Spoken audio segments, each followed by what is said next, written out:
បាទសួស្តីបងប្អូនគឺថ្ងៃមុនបានឃើញវីដេអូនេះមួយអានេះគឺជារដ្ឋពាដែករបស់ខាងអាមេរិកជាមួយនឹងអ៊ីស្រាអែល NATO ដែលគេប្រើណាគឺ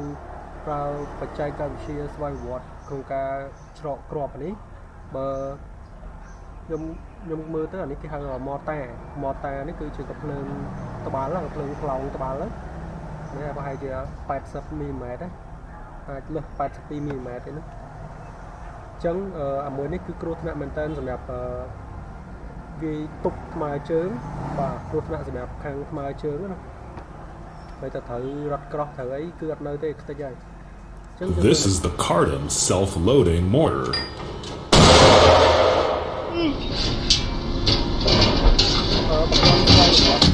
It's an Israeli system used by the US and NATO, in this case the Danish army, and its positioning and aiming systems are also automatic, adjusted via a computer module inside.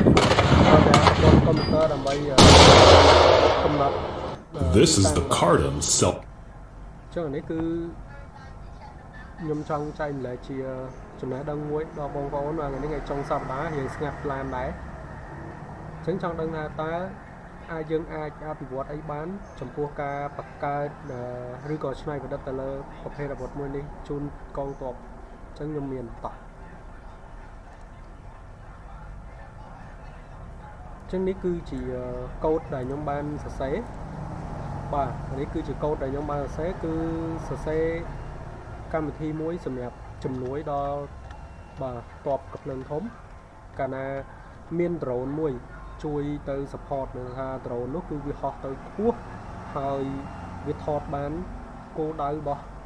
ទីតាំងរបស់ខ្មាំងបាទហើយវាផ្ដល់ជាពង GPS មកឲ្យបាទកុំព្យូទ័រ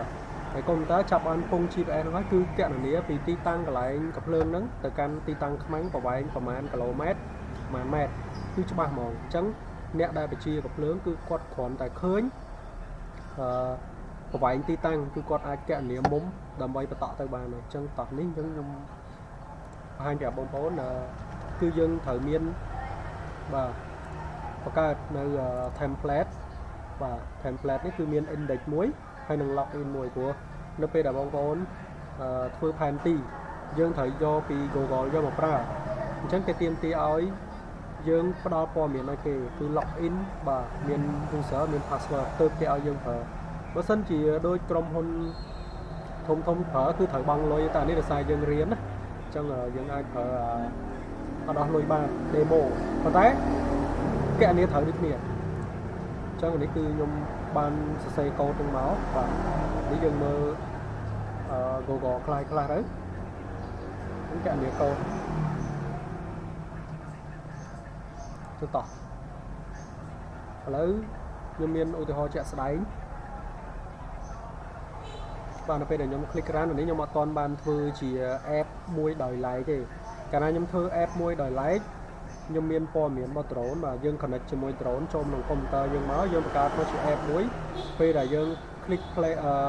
app នោះហើយវាដំណើរការមក drone នោះបង្ហោះទៅគឺព័ត៌មានវា live stream ចូលហ្មងអញ្ចឹងអ្នកបញ្ជា drone គាត់ទៅបញ្ជាទៅដល់កន្លែងគោលដៅណាមួយគាត់គាត់ទៅចុចប៉ាប់ទៅគឺ load GPS point មកហ្មងបាទអូខេចុះនេះចូលមកហើយបាទឃើញទេគឺទាមទារយើង login ដើម្បីប្រើប្រាស់ផែនទីបាទចូលមកហើយនេះអញ្ចឹងបងប្អូនឃើញនោះគឺជារូបភាពដែលខ្ញុំយកវីដេអូដែលខ្ញុំយកមកពី YouTube ទេអានេះគឺជារូបភាពដែលយើងឧបកិច្ចថាគឺមកពី drone បាទ drone វាថតបានហើយខ្ញុំចង់បានទីតាំងកន្លែងនេះបាទខ្ញុំចង់បានទីតាំងកន្លែងហ្នឹងគឺវា load មកហ្មងវា load លេខ GPS មកហ្មងប៉ោះបាទគឺ load លេខ GPS មកហើយនេះអញ្ចឹងខ្ញុំរៀបមកគឺមកហ្មងបងប្អូនពីគោលដៅពីកន្លែងខ្ញុំបាទពីកន្លែងបោះពីទីតាំងខ្ញុំទៅដល់ទីតាំងកន្លែងដែល drone ថតបានមិញនេះគឺជាលេខពងរៀបគឺចម្ងាយវាបាទ528គីឡូម៉ែត្របាទនេះគឺជារូបមន្តខាងក្រោមដែលខ្ញុំបានស្រាវជ្រាវហើយខ្ញុំបានចងរូបមន្តនេះទុកបាទសម្រាប់ឧទាហរណ៍ថាបងប្អូនដែលគាត់ប្រើប៉ែតBM ហ្នឹងអត់ខុសទេបាទអត់ខុសទេឲ្យតែគាត់ចេះប្រើប្រាស់កុំព្យូទ័រហើយនឹង drone ចឹងសំខាន់ណាស់ ចែកការព្យាមួយនេះគឺខ្ញុំធ្វើការចែកម្លែកជាចំណេះដឹងទេហើយវាល្អមែនតើសម្រាប់បងប្អូនដែលគាត់ជាអ្នកកាន់កាភ្លើងធំបាទមាន drone នឹងមួយយកមកខ្ញុំសរសេរកូដឲ្យបាទហើយចាំតែចុចទៅបាទអាហ្នឹងគឺគ្រប់ត្រថ្មើរជើងប្រសិទ្ធភាពខ្ពស់ហ្មងចិត្តហ្នឹងជាពិសេសគឺប្រើ8ប្រើ6អីហ្នឹងបាទអញ្ចឹងអរគុណឥឡូវបន្តដែរខ្ញុំឧទាហរណ៍មួយទៀតគឺខ្ញុំចូលទៅខ្ញុំចង់ដឹងថាតើកូដរបស់ខ្ញុំហ្នឹងវាមានប្រសិទ្ធភាពអត់ឥឡូវខ្ញុំចង់ទៅណាចេះ Google Map បាទ Google Map ឥឡូវបងប្អូនឥឡូវខ្ញុំឧទាហរណ៍ថាខ្ញុំចង់វាស់ចម្ងាយឯងខ្ញុំចង់វាស់ចម្ងាយពីហ្នឹងទៅបាទពីកន្លែងទីតាំងខ្ញុំទៅកាន់ស្ពានអ្នកលឿងឧទាហរណ៍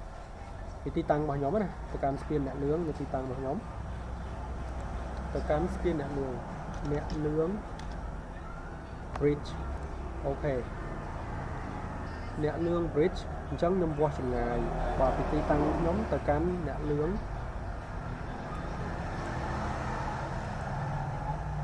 បាទ major distance ឧទាហរណ៍ថាឥឡូវទីតាំងរបស់ខ្ញុំមកនេះពីនេះមកវា 52.11 គីឡូម៉ែត្រ 52.11 គីឡូម៉ែត្របាទបញ្ចូលនៅក្នុងនេះរបស់ខ្ញុំ